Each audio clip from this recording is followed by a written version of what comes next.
sais qui je suis? Ben, Yann Camus, mesdames et messieurs. Fait que moi, c'est Yann Camus, puis je suis un passionné d'escalade, puis je suis un ingénieur géologue. Je travaille, je rends des services aux clients, fait que je travaille dans un bureau. Donc, ma présentation, c'est sur les big walls. Donc, l'obsession des big walls. Les big walls, c'est quoi? C'est les murs qui sont suffisamment hauts habituellement pour se grimper en plusieurs jours. Bien qu'aujourd'hui, les gens grimpent plus fort, les gens sont plus athlétiques, puis il y a plusieurs voies qui ont été grimpées beaucoup plus en libre, puis ça permet de grimper plus rapidement. Fait que les gens de plus en plus grimpent ces murs-là en moins de temps. Le record a été battu sur le classique qu'on va voir ici, le nose, récemment.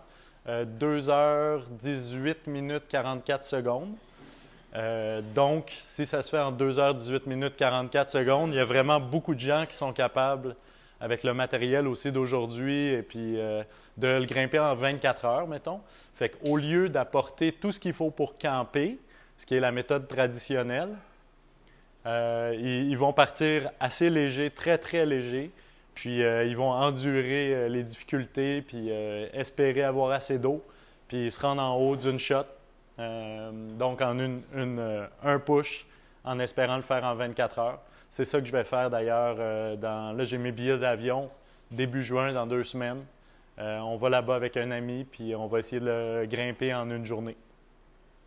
Mais habituellement, ça ne se fait pas en 2 jours, parce que juste, comme je dis, ça se fait en une journée si tu es très, très léger. Mais si tu dis, tu dors là, à ce moment-là, tu vas apporter de l'eau, tu vas apporter ce qu'il faut pour faire le camping. Donc, ça prend des sacs, puis là, tout le matériel que ça prend, bien là, le faire en 2 jours, ça devient presque impossible. Donc, ça se fait en 3 jours, 4 jours. 3 jours, c'est un bon temps. Puis ça peut aller jusqu'à 10 jours parfois, puis même plus. Il y a des ascensions qui sont faites en 30 jours. Fait que les murs ont habituellement entre 800 mètres jusqu'à 1,4 km. Puis on va voir, il y a 2 murs principaux dont je vais vous parler. Donc, vous pouvez venir me voir sur blissclimbing.com. Mais si vous êtes dans la région et vous voulez des cours, je vous encourage à venir demander les services de Dominique et Isabelle. L'obsession des big walls. Donc, ça va être l'introduction, les débuts en big wall. Ensuite, Yann intermédiaire, Yann avancé. Ensuite, on va passer à les dangers que l'on doit accepter. Une illustration, les possibilités partout dans le monde.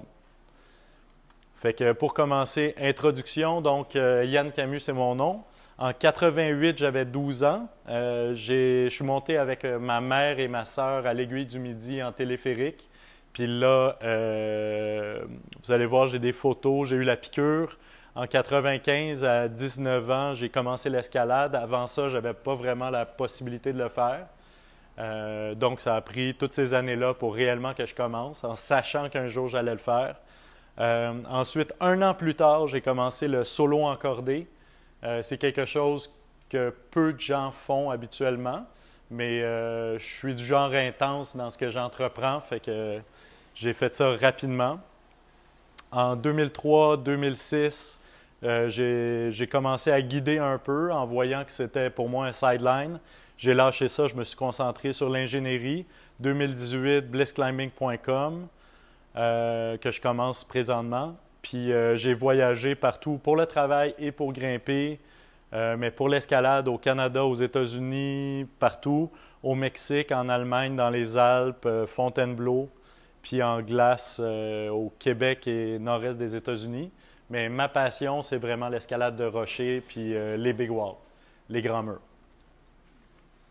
Fait que ça, c'est une photo de ce que j'ai pu voir quand j'avais 12 ans à partir du sommet de l'Aiguille du Midi, quand on va en téléphérique là. Fait que tout le monde peut accéder à cette vision-là. Vous voyez des gens ici. Je vais voir si j'ai un laser, pour un pointeur laser, je devrais avoir ça. Ça va être sympathique. Fait que... OK. Fait que là, on peut voir là, les gens. Tout le monde voit les gens qui sont sur le glacier. Fait que moi, en voyant ça, je me suis dit, oh boy, un jour, je veux aller là. je veux faire partie des alpinistes. Puis on peut voir quand on marche dans le complexe pour touristes, on voit une caverne comme ça de glace. Et puis on voit les gens se préparer, ils mettent les crampons, ils sortent les cordes. Puis là, quand j'ai vu ça, là, ça m'excitait vraiment. Là, je me disais, ouais, moi je vais mettre mes crampons à cet endroit-là un jour. Puis dans ce temps-là, quand j'ai commencé, là, j'ai acheté des livres d'escalade un peu. Puis je sais pas pourquoi j'ai choisi des role models. C'est Lynn Hill, 2 femmes. Lynn Hill et Catherine Destivelle. Catherine Destivelle, c'est ça. Mais je pense que en escalade en général, il y a beaucoup d'hommes. Puis dans les sports, il y a beaucoup d'hommes. Mais il y a de la place pour les femmes aussi. Fait que voilà, je leur fais de la place. Des femmes qui m'ont beaucoup inspiré. Ça fait plaisir. Puis là, ma maison qui est à vendre à Blainville, j'ai un mur donc sur 2 étages qui fait 20 pieds de haut. Puis, cette maison-là fait que c'est ça. J'ai installé un mur de 20 pieds qui fait 7 pieds de large. Puis j'ai invité mes amis comme ça. Une soirée, j'ai installé le portaledge en hauteur. Puis eux, ils faisaient pas d'escalade à ce moment-là. Mais je pense qu'ils vont commencer à en faire dans le futur. Mais ça, c'était il y a 5 ans à peu près. Puis, c'est ça. Là, ils ont tripé à aller dans le lit en haut de la petite paroi dans la maison. Là. Oui. C'est mes enfants qui sont le plus motivés. Puis, ils sont trop turbulents quand je les mets là-dedans. Fait que ça marche pas. Là. Les enfants, c'est l'heure de faire dodo. Wouhou, wouhou, on fait de l'escalade. Ça marche pas. Fait que, mais j'ai un invité qui a dormi dans le jardin, suspendu aux arbres. Lui, il n'y a pas de problème. Puis ça, c'est ma famille, donc ma femme, mes enfants. Donc, si on regarde le Cap Trinité, on part du Québec, là, Montréal, c'est là. Puis là, on descend dans le parc du fjord du Saguenay. C'est la paroi la plus accessible, la plus haute, ou peut-être juste carrément la plus haute. Fait que le fjord avec le lac Saint-Jean. Puis là, on va aller dans la baie Éternité. Il y a une partie du parc du Saguenay ici. Fait qu'il y a un quai, il y a centre d'interprétation, le quai, ça, on peut marcher. Puis après ça, à partir du quai, on part en canot. On fait une demi-heure de canot parce qu'il n'y a pas de trail qui va là. Il y a une trail qui monte sur le sommet. Puis là, on arrive au Cap Trinité. On voit très mal sur la photo Google, mais c'est une paroi de presque 300 mètres de haut. Puis tous les grimpeurs mordus québécois, à un moment donné, ils sont comme appelés à aller là, voir si le Big Wall, c'est pour eux. Puis c'est une belle expérience. Puis la vue est superbe, vous allez voir. Puis ensuite, présentation. Là, c'est écrit Cap Trinité. Il y a une erreur. On va passer. OK, ça fait juste se répéter. Next. OK, donc ça, c'est la paroi du Cap Trinité vue de l'eau, d'un bateau qui est reculé. C'est pas moi qui ai pris la photo. Il y a beaucoup de bateaux touristiques qui vont voir la paroi. Encore un petit problème avec la souris. OK. 280 mètres de haut, puis la partie la plus propre, on la voyait, là, c'était à droite. Ensuite, présentation de El Capitan, dont je vais vous parler pas mal ce soir. C'est l'autre Big Wall quand on passe au niveau supérieur, en Californie, Parc national de Yosemite. Et puis, là, il y a une paroi de 900 mètres de haut, qui est beaucoup plus imposante avec, comme je parlais un petit peu avec certains tantôt, une centaine de voies sur une seule paroi. 50 qui sont dans le livre guide, 50 qui sont plus obscures que personne ne fait jamais, puis peut-être une dizaine qui sont réellement populaires. Fait que là, il y a d'autres murs dans la vallée. Le Leaning Tower fait 300 mètres comme le Cap Trinité, mais plus abrupt. Je vais en parler dans la présentation un peu, je l'ai faite. Le Half Dome qui fait lui 600 mètres, fait que c'est le double déjà de 300 mètres. Puis il y a d'autres murs ici dont je ne parle pas qui font 300 mètres. Et puis ça, c'est El Capitan, 900 mètres. Fait que c'est le grand mur. Mais on voit là, ici, il y a des murs de 300 mètres aussi, le Zodiac, Mescalito, le Nose. Puis ici, il y a l'autre falaise qui est comme de l'autre côté. Puis ici, il y a une voie plus facile qui n'est pas considérée comme un big wall parce que ça se fait bien en une journée. C'est pas la même difficulté. Ensuite, il y a le Salaté Wall ici. Il y a des cordes qui sont permanentes ici, que les gens laissent. Puis le Shield ici. Puis le West Face ici, qui n'est pas considéré non plus comme un big wall. Il fait, à mon avis, quelque chose comme 500 mètres, mais il est beaucoup plus facile. Les gens le font aussi facilement en une journée. Fait que tout ce qui est entre le West Face et le East Buttress, là, tout ça, c'est difficile, abrupt. D'habitude, ça prend plusieurs jours. C'est vraiment les big walls de El Capitan à Yosemite. Fait que là, ça revient encore. Je vais passer manuellement. Donc, une vue plus haute définition de El Capitan en Californie. 900 mètres de haut. Et puis ça, c'est le topo qu'on peut acheter en magasin, qui est fait par un gars qui l'a grimpé passablement souvent, Chris McNamara. Et puis, on voit là, tous les numéros qui correspondent à des voies qui sont décrites dans le livre. Puis le livre, le but, c'est vraiment de te donner suffisamment d'informations pour que tu sois capable de planifier une expédition, te rendre là-bas, puis en espérant réussir de faire l'ascension. Il y a à peu près 50% des gens qui l'entreprennent qui redescendent, qui ne réussissent pas à se rendre en haut. Donc, puis 50% des tentatives qui réussissent d'aller en haut. Beaucoup de gens ne réussissent pas de la première fois. Puis ça, c'est les 3 voies que j'ai grimpées, qui sont dans les Big Walls. Puis fait que ça, c'est Mescalito, c'est la plus abrupte, la plus longue. La partie du mur la plus abrupte, la plus longue. Le Nose, qui est la plus classique, qui est la plus grimpée de loin quand même. Il doit y avoir presque la moitié des ascensions du mur, c'est par cet endroit-là. Et puis ici, il y a une voie qui part déjà à une hauteur partielle, mais qui est dans la partie haute du mur. C'est-à-dire qu'il n'y a pas de variante en bas, tout avait été grimpé. Puis quand les gens sont allés grimper cette voie-là, ils ont juste fait quelque chose de nouveau sur la partie du haut, ils l'ont appelé le Shield. Donc, j'ai grimpé ces 3 affaires-là. Puis là, en rouge, j'ai remis le Nose et j'ai mis le Zodiac ici. Zodiac est plus court, mais il est très, très abrupt. Fait que les gens le font tout le temps en plus qu'une journée presque. Parce que je vais aller grimper une de ces 2 voies-là en juin. Suivant les conditions, le nombre de gens qui sont dessus. On prépare les 2, puis quand on arrive là-bas, on choisit un ou l'autre. Fait qu'en 2004, j'ai grimpé le Nose, qui est la classique. En 2013, j'ai grimpé... En 2010, j'ai fait une tentative ici. On s'est arrêté ici. On n'a pas réussi à aller plus haut. En 2013, je suis allé grimper en solo à partir de la moitié du mur. J'ai utilisé des cordes fixes. J'ai monté le haut du mur, le Shield. Puis en 2015, je suis retourné avec différents partenaires différents pour réussir Mescalito. Puis ça, c'est moi avec un grand sac. Vous allez voir ces sacs-là dans pas mal de photos. Fait que ça, c'est la liste un petit peu plate là, de toutes les dates avec mes essais en mauve, je pense. Je suis daltonien, fait que vous me direz si je me trompe. Les réussites en rouge, les gens avec qui j'ai grimpé en jaune.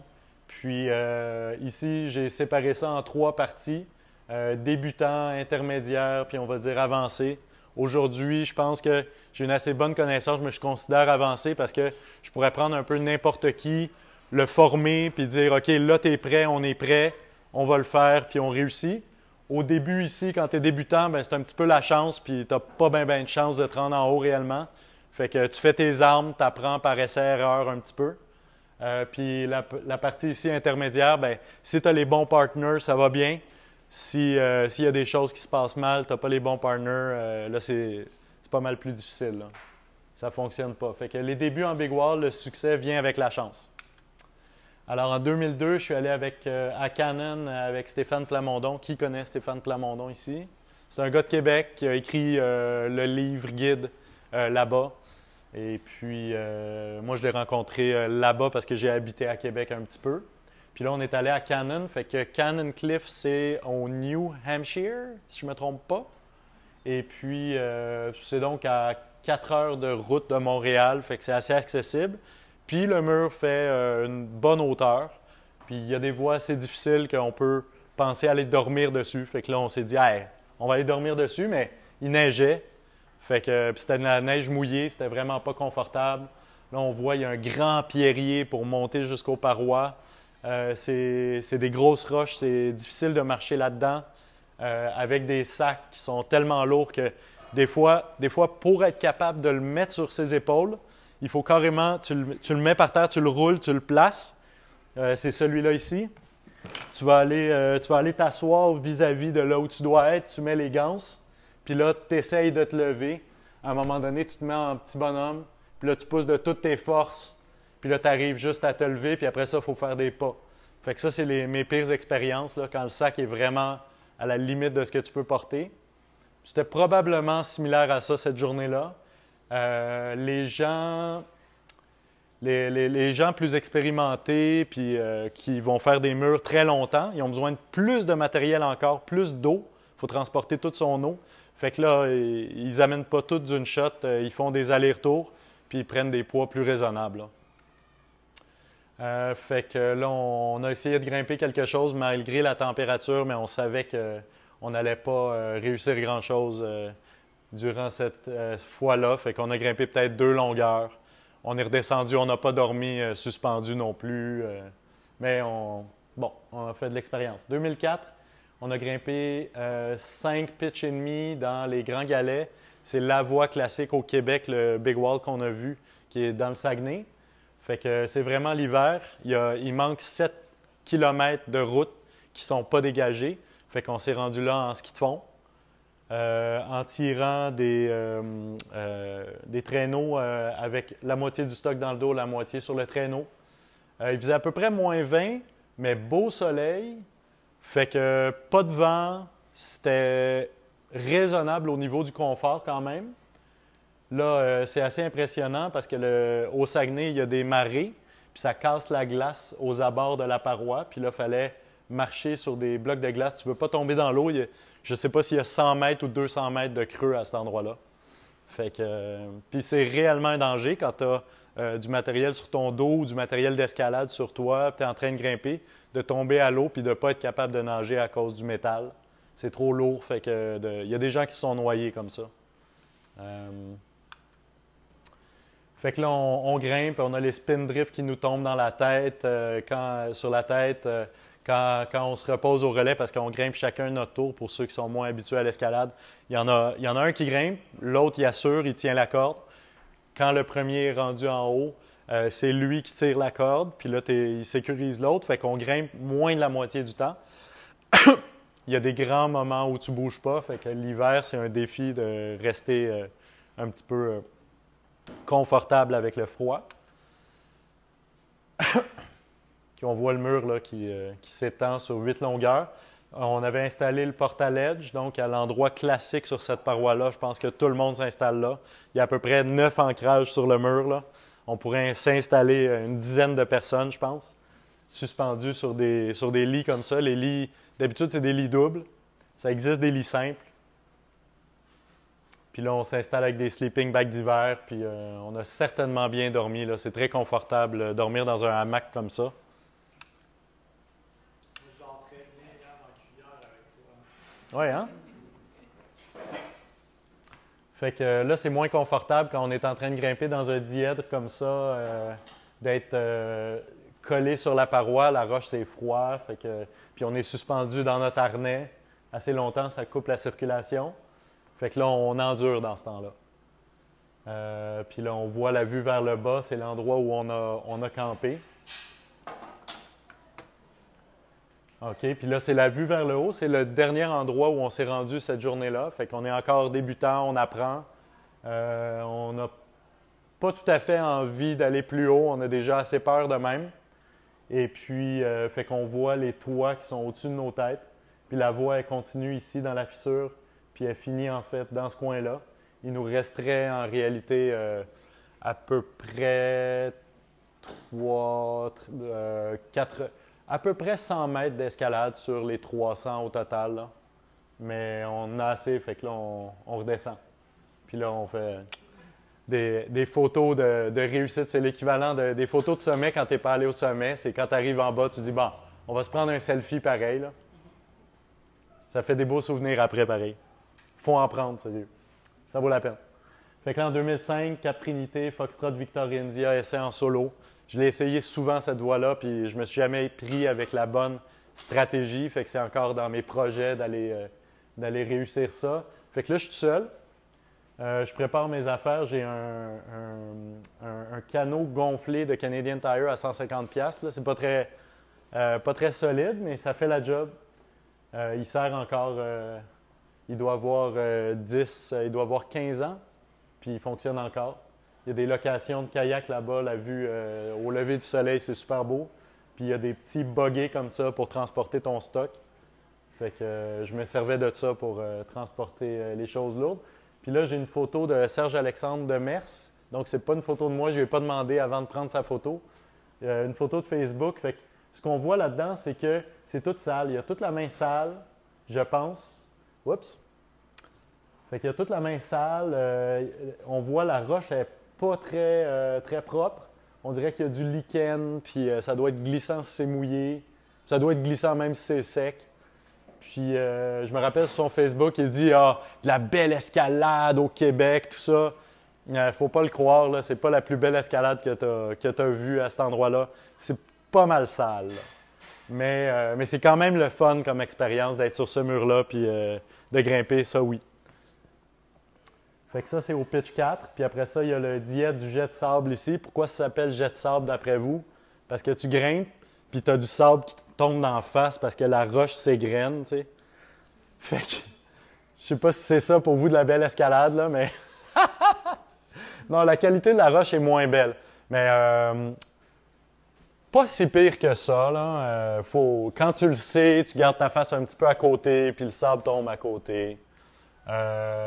Puis les toits ici, c'est ça qui est impressionnant. Il y a une fissure qui monte ici, je pense. Fait que ça, c'est comme déjà, tu as les fesses dans le vide quand tu es là. Puis après ça, il y a une fissure qui est là. Puis la seule fois que je me suis rendu à cette hauteur-là, j'ai jamais été game de me lancer dans les autres toits, là. C'est vraiment impressionnant. Ça travaille avec le mental. Fait que là, c'est ça. Je fais mon solo, je fais un selfie, puis là, je suis rendu à l'endroit juste avant le premier toit. Ça, c'est le premier toit. Puis peut-être cette journée-là, je suis redescendu. Là. Je me suis dit, bon, j'en ai assez. Je devais être déshydraté aussi. Il faisait chaud. Fait que ce sera pour une autre fois. Foxtrot, Victor India, ça passe dans ces toits-là. Je repartais en kayak. Ensuite, Yann Intermédiaire, le succès vient avec les bons partenaires. Fait que là, c'est des topos qui sont à Yosemite. Donc ici, il y a une voie de 13 longueurs, fait que 9 longueurs, pardon. El Cap Buttress, c'est pas un big wall. Puis celui-là, c'est 10 longueurs, mais c'est tellement à pic, ça, c'est un big wall. Les gens d'habitude dorment là-dessus. Les deux, je les ai grimpés en une journée, mais là, on commence à comprendre là, quand on regarde. D'habitude, ce qu'on grimpe ici au Québec, là, c'est à peu près cette hauteur-là.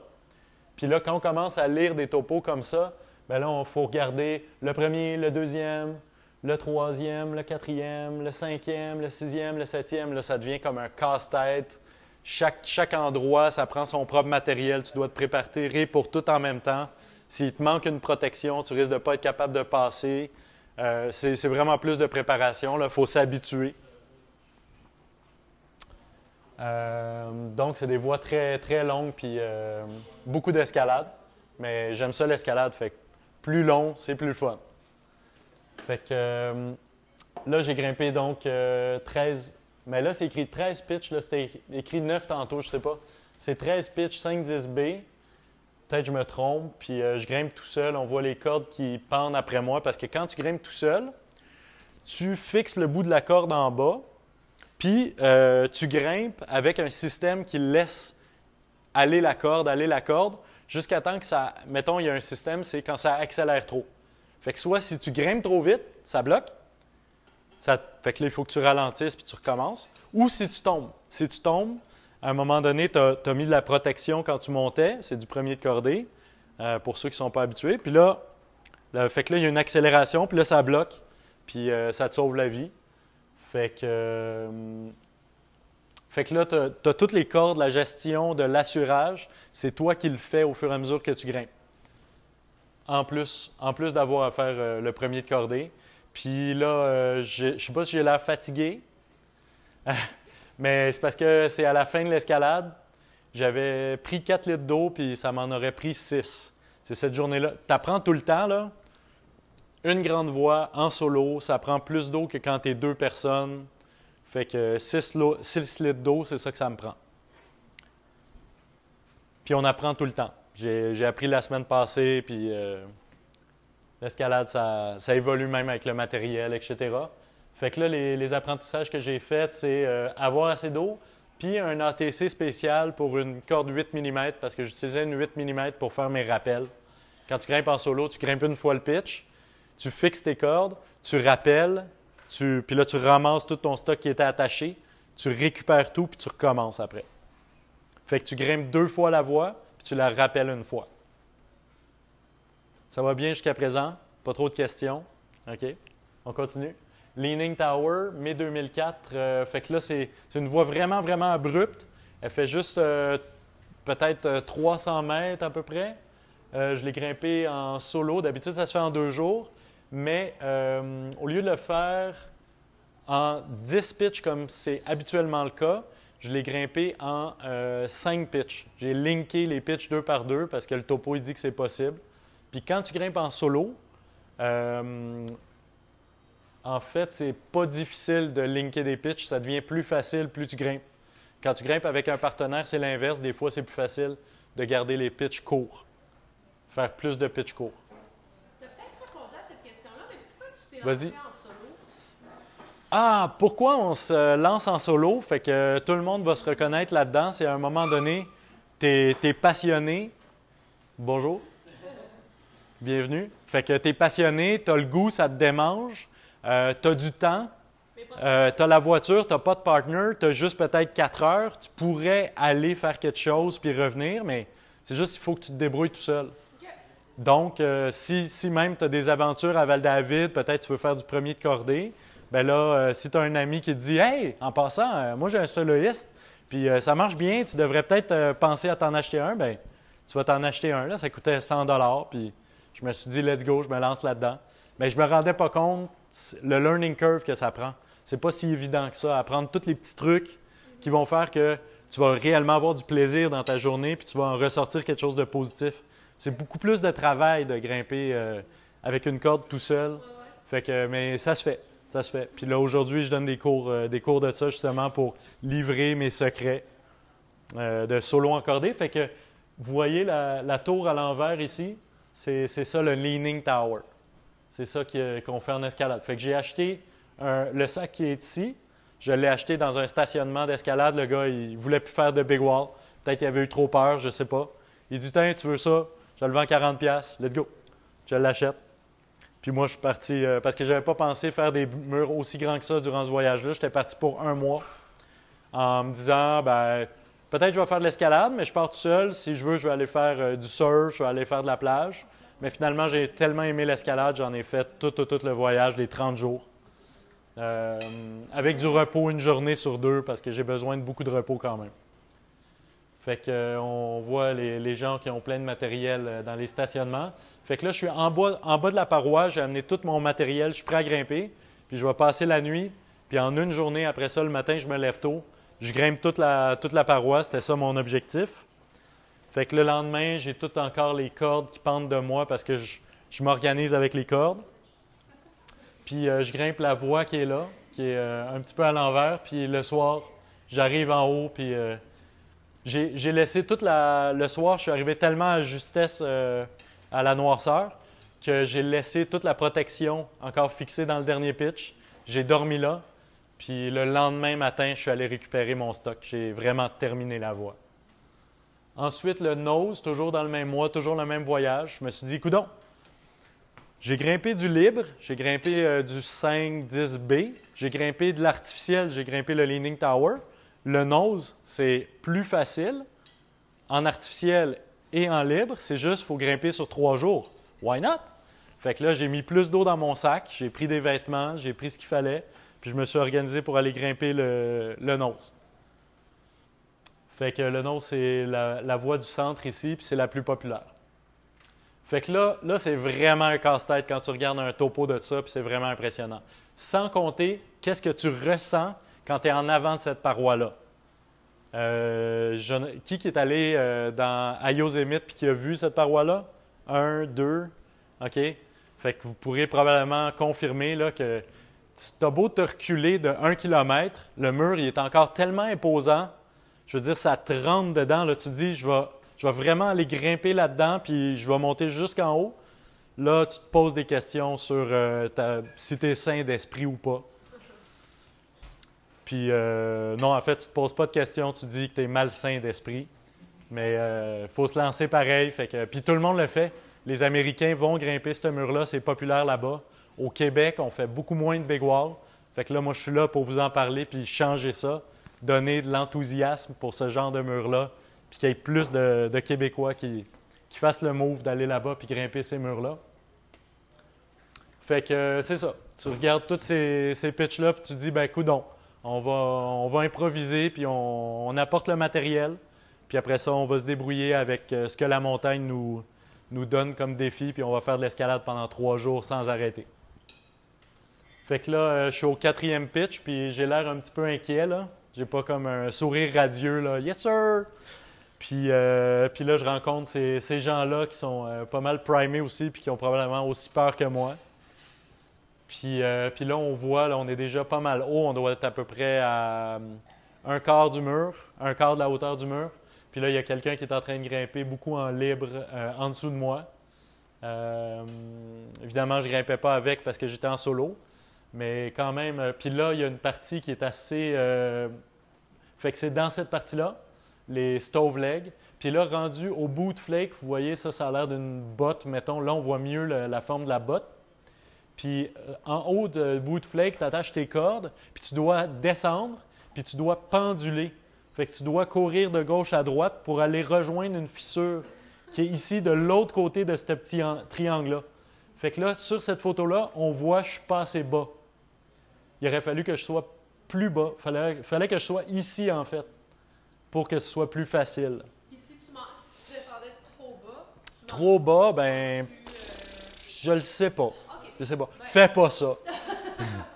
Si tu le sais, tu descends à la bonne hauteur, ça va bien. Moi, je me rappelle, j'ai descendu un peu, j'ai balancé un peu, ça marchait pas. Descendu plus, là, les gens me disaient... Dude, descends plus bas! Là, j'étais comme, ah ouais, ok, tu sais, je veux dire. En plus, c'est ça, tu grimpes un immense mur, tu te dis, ok, je vais m'embarquer là-dedans, je suis fou. J'y vais en solo en plus, mais tu n'es pas du tout seul. Il y a des gens en avant de toi, il y a des gens en arrière de toi, je veux dire, c'est populaire comme voie. Fait que, à la limite, tu n'as pas le temps d'avoir peur. Tu as quelqu'un en arrière qui attend que tu finisses ton pitch pour pouvoir faire le sien. Fait que tu grimpes, tu sais. Oui? Ben, justement, c'est mettre tout le temps plein de monde. Pourquoi en solo, tu veux te faire dépasser? Fallait-tu bien, ça? Hey, bonne question. Fait que, on va y venir là-dessus, puis je vais en parler spécifiquement des dépassements. Fait que Tom Evans, c'est le gars qui a pris ces photos-là de loin. Lui, il est resté là pendant des années, puis aujourd'hui, il est semi-retraité. Il n'est plus là en permanence. Avant, il était... Toutes les saisons de grimpe, là, il y a le printemps et l'automne. Il passait tout son temps sur un pont. Les gens allaient le visiter. Lui, il connaissait tous les grimpeurs. Il a grimpé le mur lui-même il y a très longtemps, dans les années, je pense, 70, 3 fois. Puis il prend ces photos-là, puis après ça, il les vend aux grimpeurs. Un gars vraiment cool. Un peu spécial aussi, un peu redneck, là, quand tu n'es pas habitué aux Américains, là. Puis là c'est un endroit typique où il y a mon stock à moi, puis du stock laissé par d'autres gens, que probablement ils ne reviendront jamais le chercher. C'est souvent un endroit, les gens ils décident, oh boy, on ne va pas continuer à grimper pour quelconque raison, ils ont trop peur, ils sont mal préparés, ils ont des bobos, ils ont besoin de matériel, whatever. Ils décident de redescendre avec, il n'y a pas de problème, ils peuvent retraiter avec les cordes, avec 2 cordes. Fait qu'ils laissent des fois de l'eau, puis ça pollue un peu la voie à certains endroits. Puis on peut dormir là-dessus, mais ce n'est pas très confortable. Mais ça te permet, dans cette voie-là, de ne pas avoir besoin d'un lit suspendu. Ce qui est la plupart des autres voies, tu as besoin d'un lit suspendu pour faire l'ascension. À cet endroit-là, tu as peut-être 6 endroits sur le mur ou tu peux t'arrêter sans avoir un... Tu l'as fait avec Portage ou pas le nose. D'autres voies, oui. Ouais. Fait que là, on est rendu au Great Roof, puis c'est là le dépassement. On va parler de dépassement. Cette journée-là, j'avais des gens derrière moi. Ces deux gars-là, ils étaient derrière moi. Puis, ils grimpaient plus vite que moi. Ils étaient derrière moi, mais pas beaucoup plus vite que moi. Puis, je leur ai dit, les gars, vous grimpez plus vite que moi, dépassez-moi. Puis, à cause de ça, tout le monde a perdu du temps. Je veux dire, ils n'étaient pas tout à fait prêts à commencer à leader. Après ça, il a fallu passer leur sac par-dessus mes sacs, etc. Fait que personne n'y a gagné. On s'est rendu là, il allait faire noir. Il fallait faire encore 3 longueurs pour se rendre à l'endroit où on allait dormir tous les 3. Puis moi, j'ai perdu même du matériel parce que ça m'a ralenti. Il y avait des gens derrière nous qui étaient pressés encore. Puis là, on les ralentissait encore plus parce que le dépassement a fait ça. Ils ont grimpé par-dessus mon matériel parce que moi, je n'étais pas là. J'étais à l'autre bout de la corde parce que, bon, je n'ai pas un partner pour checker mes affaires. Puis là, moi, je n'ai pas fait ma séquence habituelle. Il y a du matériel qui est tombé, que j'ai perdu. Ça n'a pas été grave, là, j'en ai pas eu besoin. Surtout que rendu là, moi, j'ai décidé, bon, ben là, c'est plus le fun, là, il est trop tard. Vous, les gars, vous grimpez pour tirer les cordes en haut. Puis moi, je vais tirer tous les sacs, vos sacs puis mes sacs. Puis on va dormir. Le but, c'est d'aller dormir, puis demain matin, ça va être le fun. On va avoir passé une meilleure nuit quand même. On ne va pas grimper toute la nuit, là. Fait qu'ils ont accepté, puis j'ai grimpé avec eux. J'ai mis tout mon stock dans mon sac, puis j'ai tiré les sacs, puis eux, ils ont tiré les cordes. Fait que là, on est la journée d'après, je pense, au-dessus de camp 5 ou camp 6, puis on voit là, toute la voie qui est en dessous de nous. La vue est incroyable. Là, on est à peu près, je dirais, à 700-800 mètres de haut. Puis à partir de 500 mètres, là, le feeling, c'est comme d'être en avion. Fait qu'au Québec, sur le Cap Trinité, 300 mètres, tu n'as pas tout à fait, même quand tu es tout en haut, tu as encore l'impression d'être sur une montagne, tu n'es pas tout à fait en avion. Mais sur ce mur-là, tu grimpes la moitié du mur, tu as l'impression d'être en avion. C'est vraiment cool, si tu n'as pas trop peur. Puis ça, c'est en haut, des thumbs up, tout le monde est content. On range tout le stock. Là, il y a un silent partner, donc je devais avoir... Je sais pas. Ça ressemble vraiment à un silent partner. Je devais avoir ça. Parce que j'ai 2 bébelles pour grimper en solo. Là. Ensuite, steak salaté. Je vais passer rapidement. C'est 10 longueurs, pas tout à fait un big wall. Tout le monde le fait en une journée, mais c'est quand même une longue voie. Puis c'est spécial, c'est tout de la cheminée puis du off-wit. Puis ça, c'est l'endroit où tu dois enlever ton casque pour pouvoir passer. Puis si tu as soit des trop gros seins ou un trop gros chest, là, il y a des grimpeurs qui sont particulièrement baraqués, tu ne peux pas passer à cet endroit-là. Il faut passer par l'extérieur puis contourner la partie facile. Il faut grimper par l'extérieur puis c'est fou, là. Ouais, fait que tu passes à l'intérieur puis tu tires ton casque. Si tu amènes ton casque, tu le tires derrière toi. C'est ça que j'ai fait. Puis je l'ai leadé puis... Écoute, tu es tellement coincé là-dedans que oui, c'est dur de monter, mais tu ne peux pas tomber. Si tu tombes, tu fais juste stresser un peu puis ça bloque. C'est 5-9. Ensuite, Cap Trinité, donc on retourne au Québec. Puis là, j'ai grimpé pour la première fois le Cap Trinité, donc avec le bon partner. On part avec des bateaux gonflables. Guillaume Michaud, il y avait un super bon système pour tirer les sacs avec des poulies très efficaces. Là, on est content, on est au début de la voie. On va passer un toit ici, puis après ça, il y aura un grand dièdre. Là, ça, c'est le grand dièdre qui fait toute la portion du milieu de la voie. Puis après ça, il y a un autre toit. Mais là, on redescend à partir du grand dièdre. On dort en bas des grands dièdres et du toit. La vue est écœurante. Avec le fjord, là, c'est magnifique. On pourrait dire qu'il y a une plus belle vue qu'en Californie. Puis je vais vous donner mes meilleurs trucs de Big Wall. Fait que, la préparation, je pense que vous commencez à comprendre. La gestion du matériel, la gestion de l'ascension. Donc, maintenir un horaire, regarder sa montre, savoir si on est en avance sur l'horaire, en retard sur l'horaire. Est-ce qu'on a assez d'eau? Est-ce qu'on a prévu ça? Avoir assez d'eau, de nourriture, avoir des stratégies, plan A, plan B. des plans d'urgence, être capable de redescendre, puis avoir des bonnes connaissances. Si à un moment donné, il y a quelque chose qui ne va pas comme prévu, il faut être capable d'improviser avec le matériel qu'on a. Donc, il faut avoir des bonnes connaissances en escalade. Pratiquer, quand on pratique avant d'aller dans le mur, pratiquer avec vraiment le matériel qu'on va avoir sur place, avec le poids qu'on va avoir sur place. Comme ça, on est déjà beaucoup plus près que si c'est la première fois qu'on met autant de stock dans un sac. Puis 3, pour tirer les sacs, je m'arrange pour avoir les bonnes poulies, le bon système. Normalement, je suis capable d'utiliser juste la jambe comme ça. La plupart des gens vont tirer avec tout leur corps comme ça. Mais faire des squats, ça prend beaucoup plus d'énergie que d'être capable de pousser juste avec sa jambe.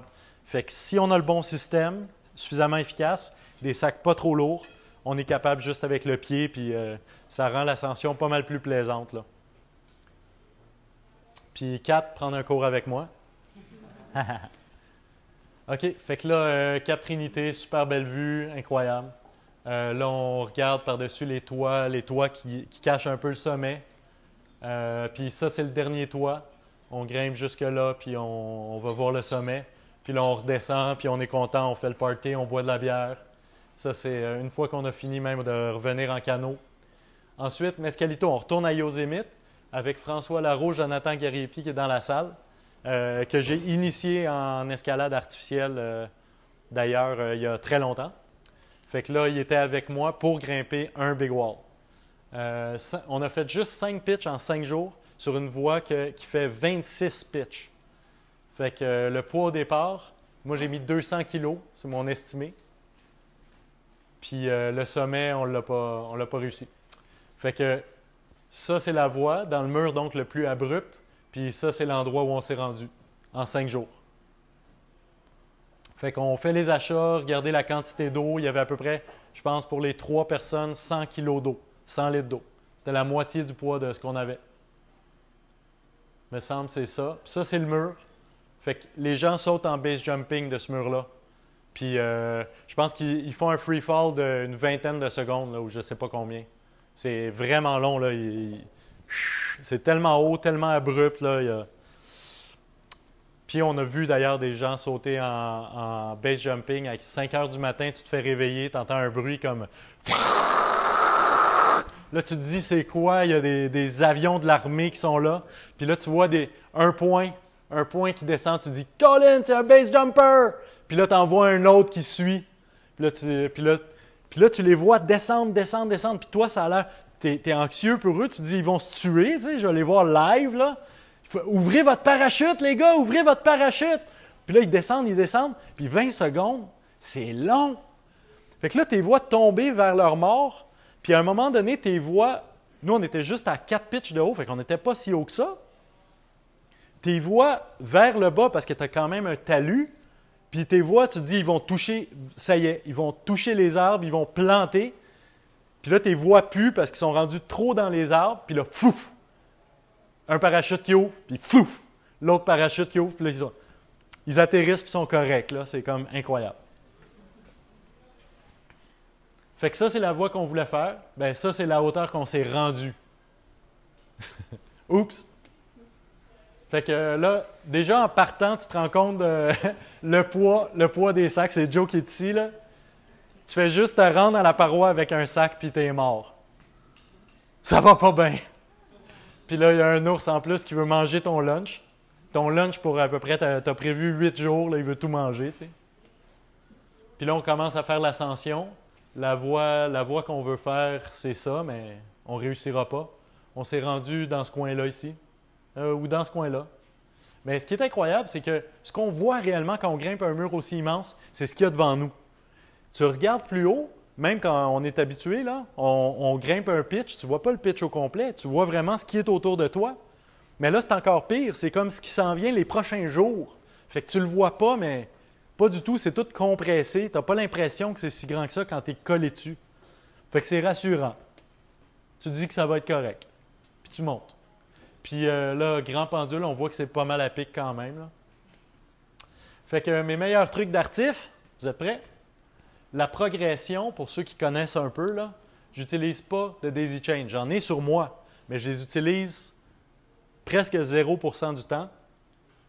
J'utilise juste les étriers puis le fifi hook. Fait que je monte dans les étriers puis je mets juste un petit crochet. Puis là, je recommence. Je mets un étrier, le crochet, un étrier, le crochet.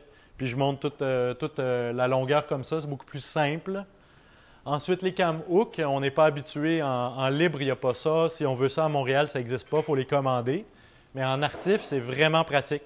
Ça coince dans toutes sortes de fissures, toutes sortes de trous bizarroïdes. Puis c'est rapide à placer, puis ça s'enlève tout seul. Quand tu enlèves ton poids, ça s'enlève tout seul. Fait que tu gagnes beaucoup de temps à les utiliser. Puis ensuite, tester la pro, c'est la même chose que monter les sacs. Les gens, pour tester la pro, ils donnent des coups comme ça pour essayer d'arracher la protection, pour dire, bon, ben, si ça n'arrache pas, elle est assez bonne, je monte. Mais tu te fatigues énormément, puis ça fait mal aux hanches particulièrement parce que tu donnes des coups. Fait que là, moi, j'ai vraiment, là, je donne des coups juste avec les pieds comme ça. Puis à mon avis, je suis capable de donner un coup plus fort que quand on tombe avec tout son poids, juste en donnant un coup de pied. Fait que les cours de karaté, ça peut aider dans ce cas-là. Puis, un cours avec moi. Good. Fait qu'il y a un hélicoptère, il y a tout le temps des rescues qui se passent dans ce parc-là, à Yosemite. Ici...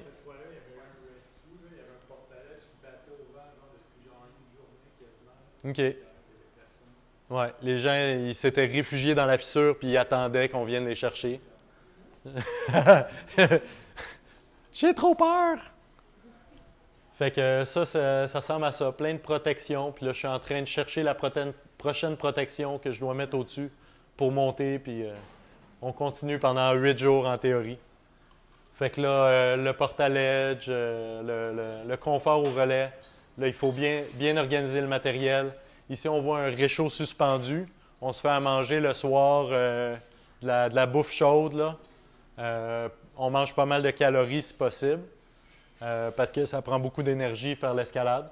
Puis là, on voit que le matériel, ça peut devenir un problème assez rapidement quand tout est clippé au même endroit. Ça, c'est de la végétation qu'on retrouve très, très rarement dans les fissures. Fait que, mais ça avait l'air de bien pousser, là. On a fait attention. Puis ça, c'est la vitesse que les sacs ils montent. Je vais brancher le son, on va voir si ça marche. Très bien. Ouais. OK. On va laisser faire le son. Fait qu'on entend le vent, c'est pas grand-chose d'autre. Je vais le mettre au maximum ici. Fait que les sacs ils montent là, à une vitesse de 0 à peu près. Vraiment, là, c'est centimètre par centimètre. Fait que là, François Larreau, la dernière journée, on sait qu'on redescend. C'est la 5e journée. Soit on redescend tout de suite, soit il lead un pitch. Il va pas bouger. Il bougera pas. C'est son heure de gloire. Il va grimper un pitch sur El Capitaine. Ouais, là, il a décidé de grimper son pitch. C'est important, ça. On prend une journée de plus sur le mur pour ça. Là, regardez la vitesse de l'ascension. Là, il y a un bâchi devant lui, fait qu'il y a une protection fixe. Il a juste à la clipper puis monter sur ses étriers, la titre, là. Mais là, il a peur. Peux-tu dire à la caméra que tu... c'est paralysant, la peur. Ouais. J'aime ça l'escalade. Plein de plaisir de mon cœur. Mon cœur fait boum, boum. Là, il dit qu'il aime l'escalade, qu'il est content, mais il a peur. Fait que ça lui a pris 6 heures, monter une longueur de corde. Puis moi, ça m'est déjà arrivé. La première 3 que j'ai fait, ça m'a pris 6 heures aussi. Fait que c'est un temps normal, je dirais. Quand tu es habitué, ça peut prendre 45 minutes, 1 heure, là, c'est raisonnable. Plus raisonnable. Fait que là, il y avait les sacs d'une autre équipe qui allait grimper plus haut le lendemain.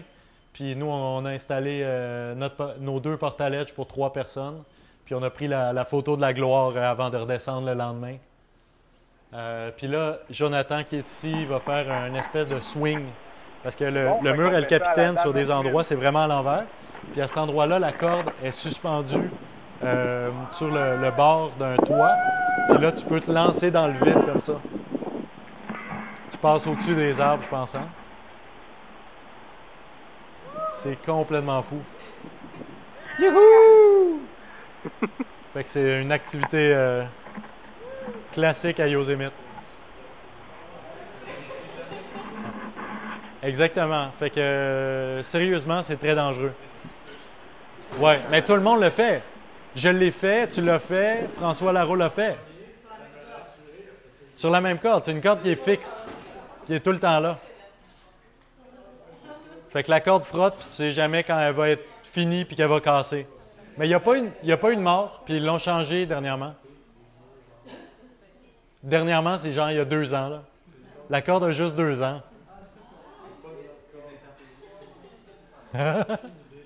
C'est une attraction locale. Fait que là, Yann a avancé. Fait que là, je me suis dit, Colin, ça n'a pas marché, là. Let's go! On va checker si ça marche, là. Fait que là, Cap Trinité avec Jonathan Gariepi, on est allé se payer le Cap Trinité parce qu'un genre de consolation de ne pas avoir réussi à le capitaine. Fait que là, il mouillait tout ça, mais on savait ce qu'on voulait pas faire puis ce qu'on voulait faire. Puis là, on grimpe, fait qu'on voit encore la même voie que tantôt au Québec, au-dessus du Saguenay. Puis on arrive en haut, pas de problème. Puis là, ça, c'est en redescendant. Hey, c'est plate que le son ne fonctionne pas. Le son fonctionne, mais il est là. C'est ça qu'il faudrait brancher ou je sais pas quoi. Tu branches ça? Ouais, mais ça marche pas.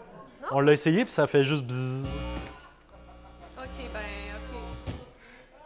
OK. À cause que c'est HDMI, là. Ah! C'est ici le son. Ah, peut-être tu peux le monter. C'est où le son? Volume. Ouais, il doit être au max déjà. Ou tu reach plus? Hein? Ouais. Plus zoom, page, volume. Ah, il est dans le max. Il est au max? Ouais. OK. Tiens, Joe, vas-y. Ah, man, mon bras, il est bloqué. Ça... Mon muscle, il veut pas. Fait que là, son bras était bloqué J'ai un parce air qu'il de était trop coincé. fatigué. À cause de C'est où? tirer les sacs puis tout. Tout là. l'avant-bras, genre, ici, là. Puis là, il se plaint que ça fait vraiment mal. Ça tire, mon gars! On a trop travaillé fort, mais je suis même plus capable. C'est de tirer les cordes, hein? Juste se tenir, là, c'est débile. Tu vas venir me chercher dans l'eau si je C'est un tombe? petit peu maso grimper des bécoles. Je ris trop. Fait que, ensuite, il y a quelqu'un qui m'a téléphoné en 2012 puis il m'a dit « Hey, toi, tu fais du big wall, il paraît. On va aller grimper le Cap Trinité 2 fois en une journée. Qu'est-ce que t'en penses? » Puis moi, j'avais entendu parler de lui parce qu'il avait grimpé des murs très rapidement dans l'ouest. Fait que là, j'ai dit « Mais-en! » C'était une bonne occasion d'essayer. Je savais pas si c'était possible, mais... Fait qu'on s'est levé à 2 h du matin puis on a terminé à 10 h p.m. à peu près. Puis on avait une stratégie poche. On a marché pour monter. Fait qu'on a monté en haut du Cap Trinité en marchant. Puis là, c'est impossible de se rendre jusqu'à la paroi. Il y a plein de falaises. Fait qu'on a contourné des falaises, des falaises, des falaises. Ça nous a pris des heures. On s'est rendu en haut de notre objectif. Puis après ça, on a grimpé 2 fois la falaise. Donc on a rappelé, monté, rappelé, monté. Puis après ça, on a recommencé à traverser les falaises, les falaises, les falaises. Il était brûlé à la fin de la journée. Ça, c'était le matin. Ça, c'était le matin. Mais lui, il était jeune. Fait que sa vie, ça consistait à dormir 2 heures, réussir à passer à travers sa journée, dormir 2 heures, réussir à passer à travers sa journée, boire de la bière, dormir 2 heures. Fait que il était déjà magané en partant, là. Puis, fait que là, ça, c'est au début de la journée. Puis là, c'était mouillé, mais en artificiel, ça change pas grand-chose. Fait que puis ça a séché. On était correct quand on a fait l'escalade. Fait qu'on a grimpé les Gladiateurs puis Grand Galet. Pourquoi votre stratégie, c'est de partir par en haut? Ben, je me suis dit, bonne idée, tu sais. On va l'essayer, je l'avais jamais fait. Puis moi... Non, rapper, là, puis avec les poids, tout ça. Non, rapper, c'est pas long. Ça prend, à mon avis, là, 1 heure, 1 heure et demie, tu fais le rappel par les Grands Galets. Ça, c'est raisonnable. Mais c'est vraiment juste, je connaissais pas, entre la trail, sur la carte, la trail et le bord du cliff, c'est pas loin. Mais entre les deux, là, c'est... Fait que prendre le bateau, ça prend une demi-heure. Là. On aurait tellement dû prendre un canot. Là. On l'aurait fait vraiment mieux. On aurait eu plus de plaisir cette journée-là. Et puis la vue encore en haut du Saguenay, puis là, on est content. Là, c'est moi qui complète un petit peu mon ascension de gladiateur. Là, c'est lui qui grimpe. On a grimpé ça en 2 blocs. Moi, j'ai grimpé le mur au complet en premier. Puis lui, la deuxième fois, c'est lui qui a grimpé le mur au complet en premier. Ça a marché comme sur des roulettes. À part à la fin, il était trop fatigué. Il m'a demandé de l'aider à leader. étant donné qu'il était fatigué en partant le matin même. Puis à la fin, il a l'idée, le dernier pitch, puis il s'est fait tellement peur, là. Je pense qu'il a placé une protection dans le noir. Peut-être qu'il ne voyait rien, je ne sais pas trop. Puis il a monté dessus, puis elle a commencé à lâcher, puis il n'y avait quasiment aucune protection en dessous de lui. Fait que s'il était tombé, là, il serait tombé loin. Puis la protection a glissé un peu, puis ça a recoincé. Puis là, il a crié, il a fait comme un... Ah! Puis là, j'ai dit, t'es-tu correct? Puis là, il m'a sorti des gros mots, des gros mots, des gros mots. Puis après ça, il a continué à grimper. Puis il m'a jamais dit en réalité qu'est-ce qui s'est passé. 3 meilleures anecdotes sur le Cap Trinité. Fait que grimper 2 jours, en 2 jours, une fois, c'est difficile. Mais grimper, quand on l'a fait 2 fois en une journée, c'était pas tellement plus difficile à la limite. C'est juste une différente manière de partir léger puis de le faire plus rapidement, puis ça passe. Ensuite, rarement d'autres grimpeurs quand tu vas là-bas, aucun randonneur, mais presque tous les jours des kayaks, des bateaux de croisière, des voiliers, des bateaux de visiteurs, puis tu peux leur parler parce que c'est pas très loin, c'est comme 300 mètres, fait que même si tu es dans la paroi, tu peux parler aux gens très, très facilement. C'est vraiment cool. Puis là, ils te posent des questions, mais là, vous êtes arrivé quel jour, là? Puis là, tu leur réponds, puis ça passe le temps, tu sais. Il m'a fallu 4 tentatives pour me rendre au sommet du Cap Trinité. Puis pour El Cap, qui fait 900 mètres, du premier coup, je me suis rendu en haut. Donc, et en plus, je me suis rendu en haut de cette paroi-là avant de réussir le Cap Trinité. Donc, le Cap Trinité est vraiment plus dur que El Capitaine. Peut-être. Puis ensuite, en 2013, après avoir pas réussi avec mes 2 amis à Yosemite, je suis parti tout seul. Puis je me suis dit, peut-être je suis fou, je vais l'essayer tout seul.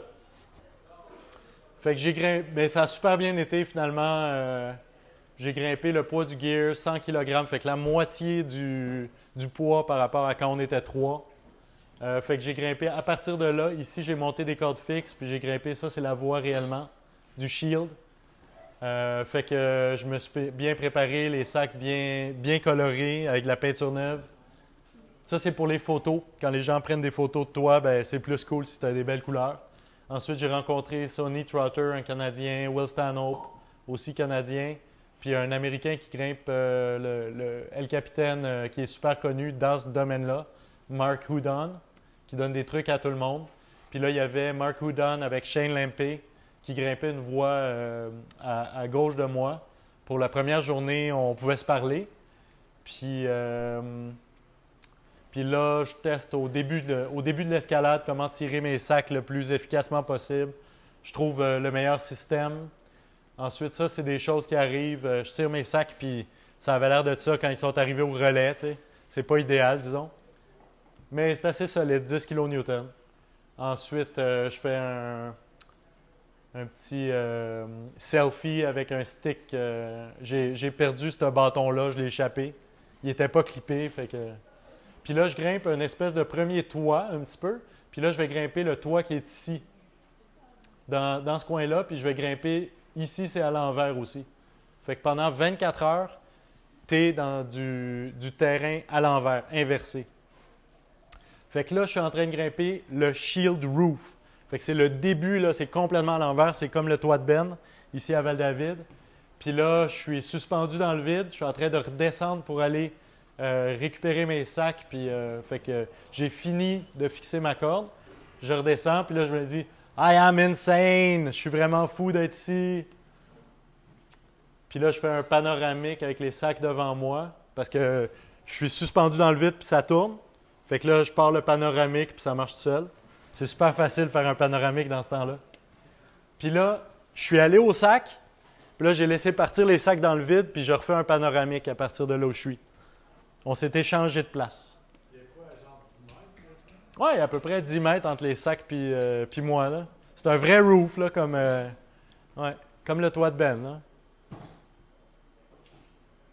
Puis tu vois, là, j'ai grimpé le roof, puis tu vois, tous les sacs sont suspendus dans le vide. Là. La verticale est là, puis moi, je suis dans le plus que la verticale. Pendant 24 heures comme ça. Fait que là, on voit en train de rappeler à partir de plus haut que le roof. Là, le roof, il est ici. Puis Puis là, je suis en train de rappeler dans le vide, puis je dois encore me tirer vers les sacs pour retourner. Puis là, il y a Tom Evans qui dit On the shield, we have a real climber here, folks. C'est le redneck, là. Il n'a pas toujours été aussi gentil dans ses commentaires envers moi, là. Fait que là, il était vraiment gentil. Je le mets. Les autres, je les ai pas mis. Puis là, ça, c'est le crux de la voie. Fait que rendu là, je suis vraiment tout seul sur le mur. Il n'y avait vraiment personne. Ça, c'est autre chose que je voulais expérimenter parce que sur le nose, il y avait beaucoup de gens. Là, j'étais tout seul. Fait que là, on voit mes sacs ici. Puis là, je suis en train de grimper le prochain pitch. Puis là, on voit les sacs suspendus, on voit qu'ils sont plus que la verticale, que c'est overhang. Puis là, j'ai grimpé, j'ai laissé toute ma protection derrière moi. Puis ça, c'est le type de protection. Vous pourrez venir voir après, là, où vous pouvez faire passer. C'est des peckers. On peut rentrer ça à la main. Fait que vous pouvez les faire passer. Soit à la main, soit avec un marteau pour qu'ils soient un petit peu meilleurs. Moi, j'ai utilisé un marteau parce que j'ai essayé à la main. Il y en a un qui a lâché, j'ai eu peur. Fait qu'après ça, je l'ai tapé un peu au marteau, ça allait mieux. Puis ici, il y a une dégaine explosive que j'ai fait exploser au complet. En gros, j'ai fait une bonne chute à cet endroit-là, très près du relais. Là, la vue est vraiment exceptionnelle. Tu es sur le portaledge, puis tu es haut comme en avion. Là, j'avais une ampoule, fait que on fait les premiers soins. Pendant que je grimpais, il y avait ma famille qui mangeait des sundaes, puis tout ça.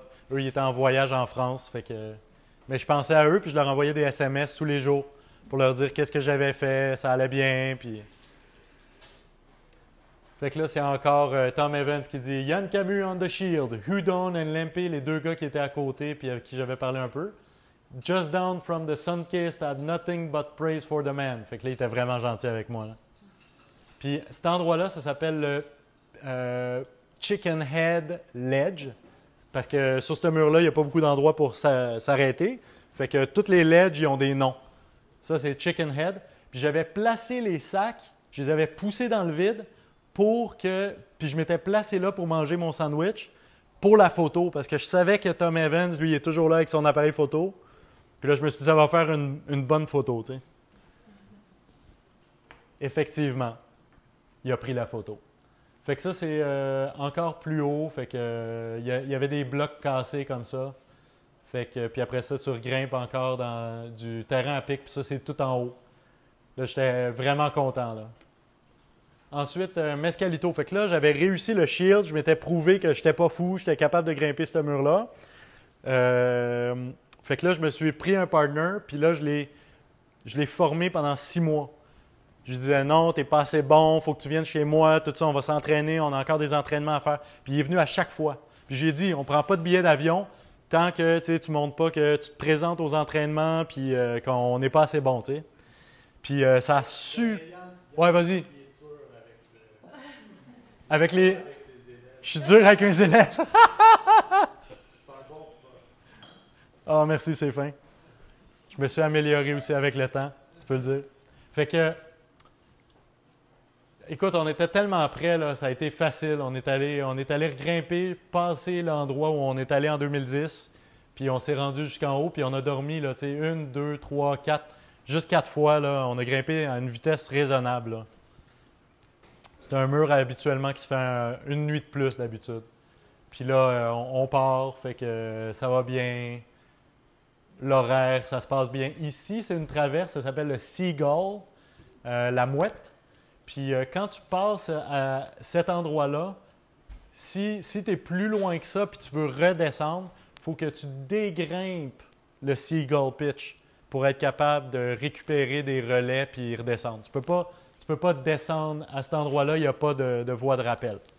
Fait que ça, c'est ça aussi mentalement, quand tu t'engages dans cette voie-là, ben c'est épeurant. Mais nous... Ce gars-là, il manque peut-être une coche aussi, là, il n'a pas peur. Fait qu'il ne s'est jamais posé de questions. Il était comme, non, tout va bien, on grimpe, puis that's it, on ne se pose pas de questions. Puis ça a super bien été. Fait que là, l'organisation du relais, moi, j'ai déjà monté tous les sacs. Puis lui, il arrive à moi, il a récupéré tout le matériel. Fait que quand on grimpe à 2, Le leader, c'était moi. En passant, je vais vous expliquer ça.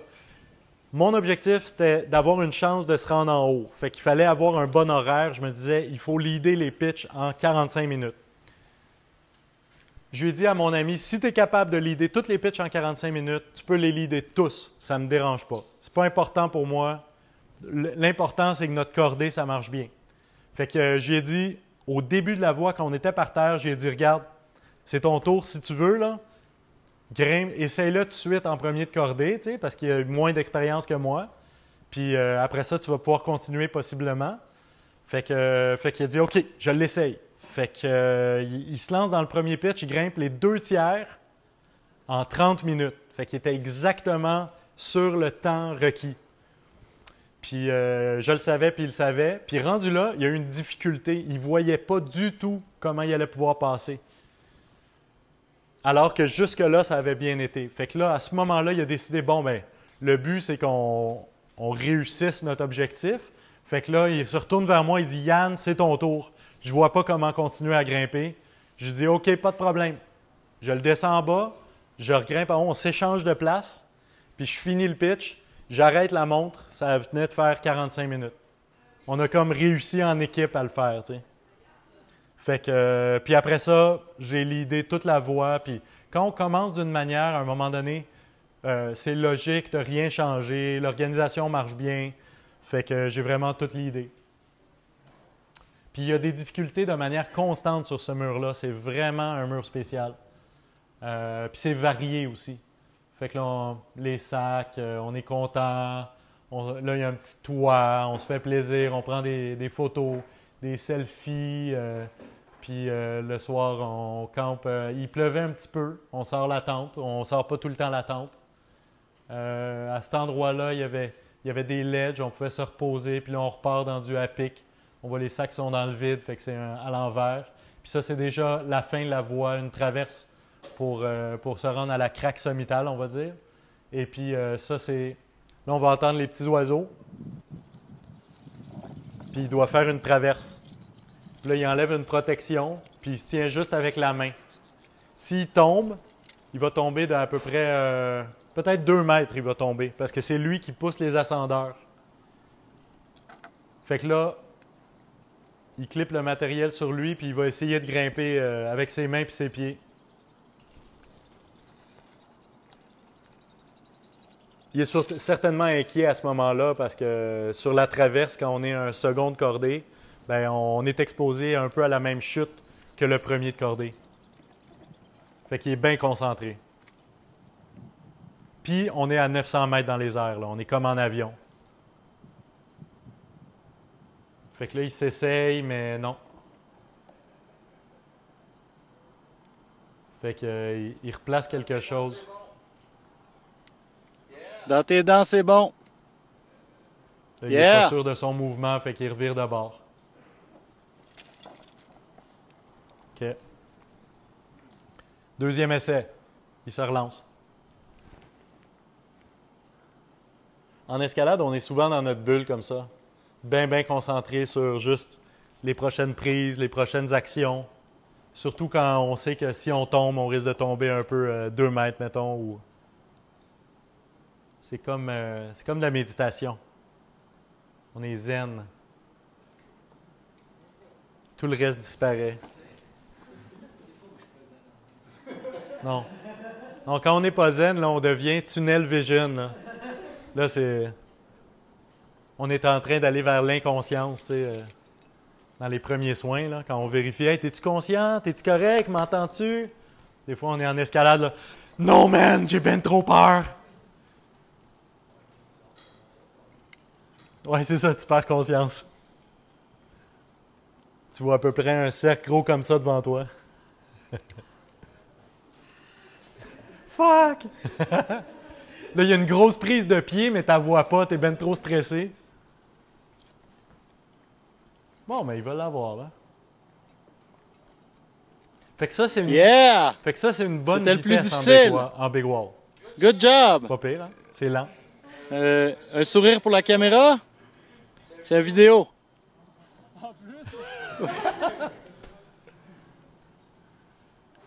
Un petit youhou.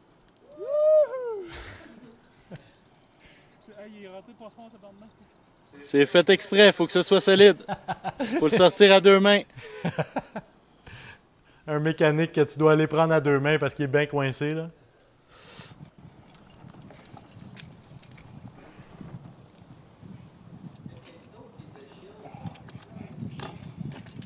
Ben, Mescalito, c'est le downwall. C'est le downwall, fait que c'est des variations. C'est certains pitchs Mescalito, puis beaucoup de pitchs, c'est d'autres choses. De Shield, le plus proche qui se fait en libre, ça s'appelle Magic Mushroom. Ouais. Magic Mushroom est pas mal à gauche quand même, mais c'est la même partie du mur. Là, il sacre à cause que la traverse lui donne du fil à retordre.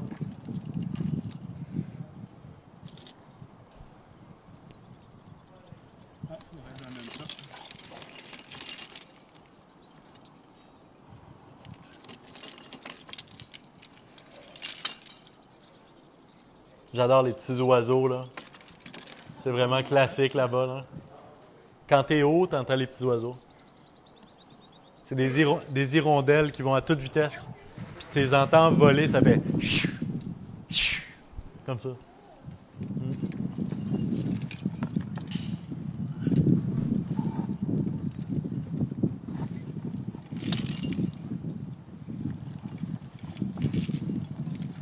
C'est pas comme une vidéo de héros de l'escalade, hein? C'est comme pas mal plus normal, là.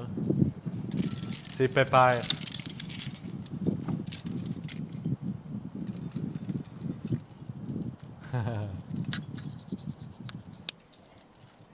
C'était parfait. C'était super le fun. Un petit wouhou de caméra.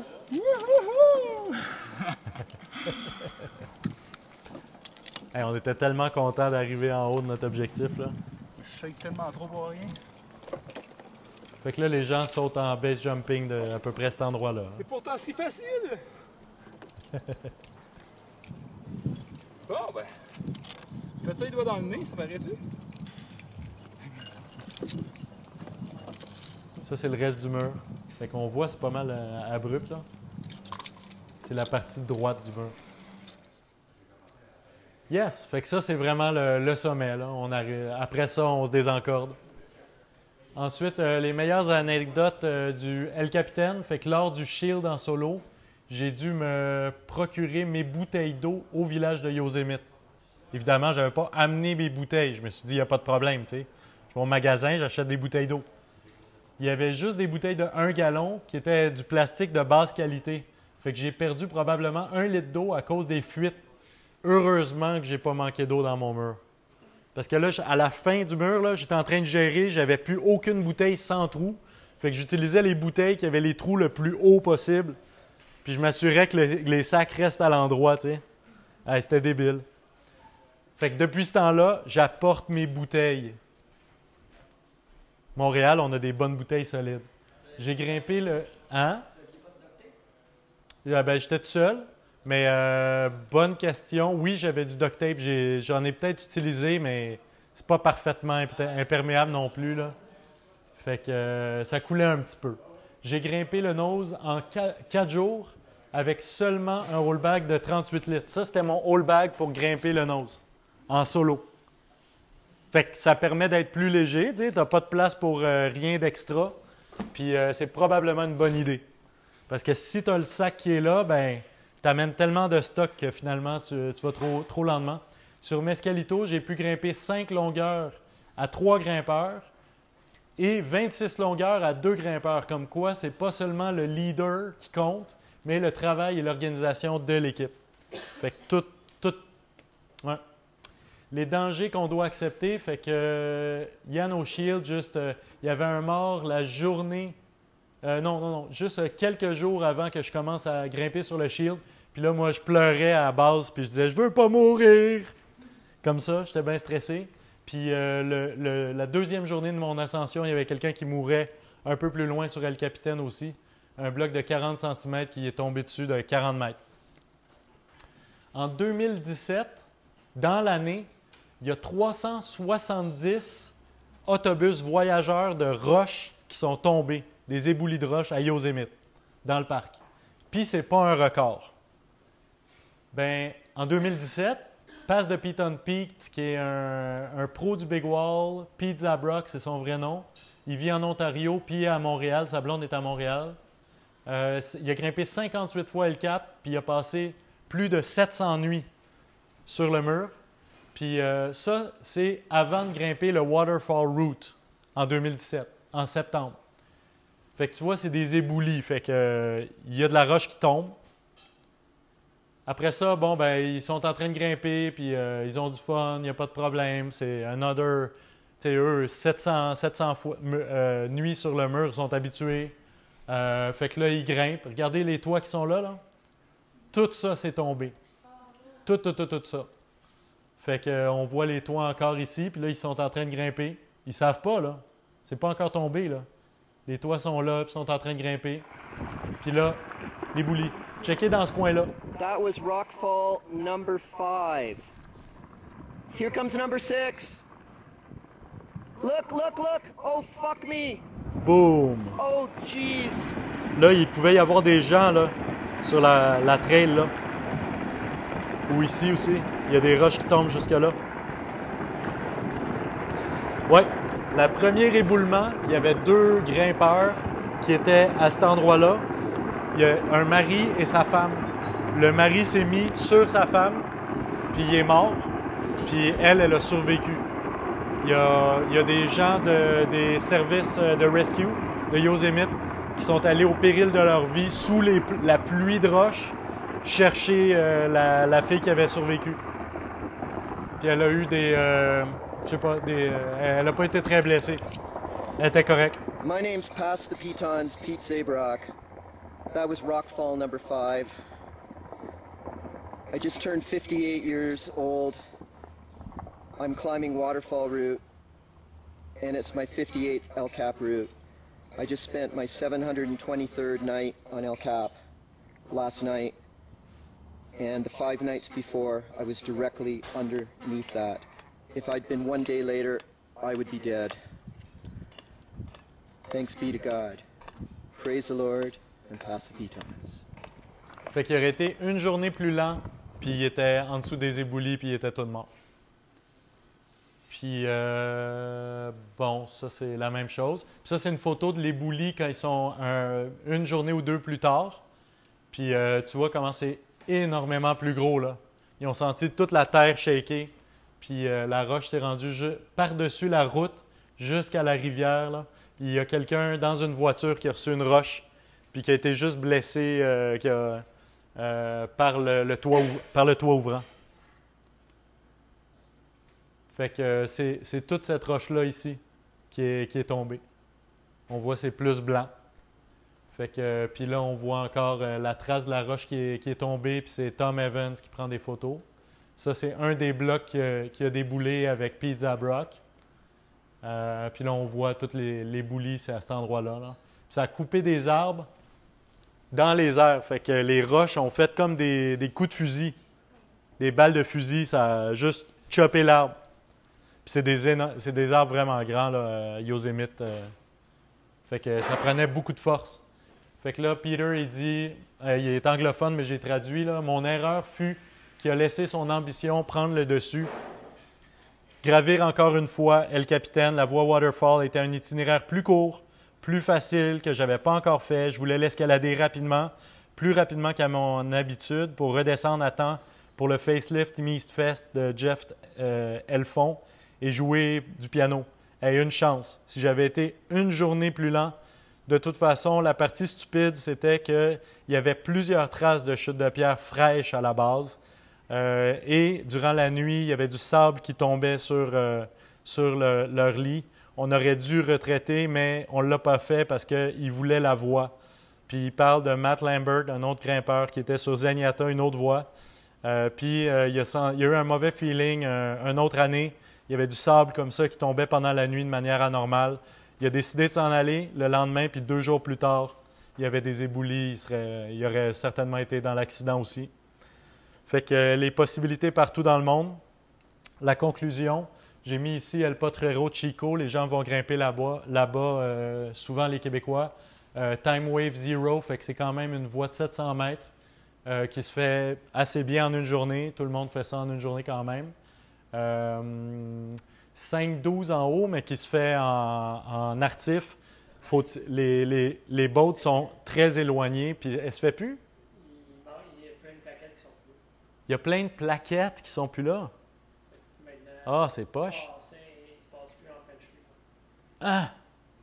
Fait que vous allez être bloqué, mais vous pouvez rappeler la voie, mais vous n'aurez pas le sommet à ce moment-là. C'est quasiment le dernier pitch, le 5-12. C'est le dernier pitch, je sais pas.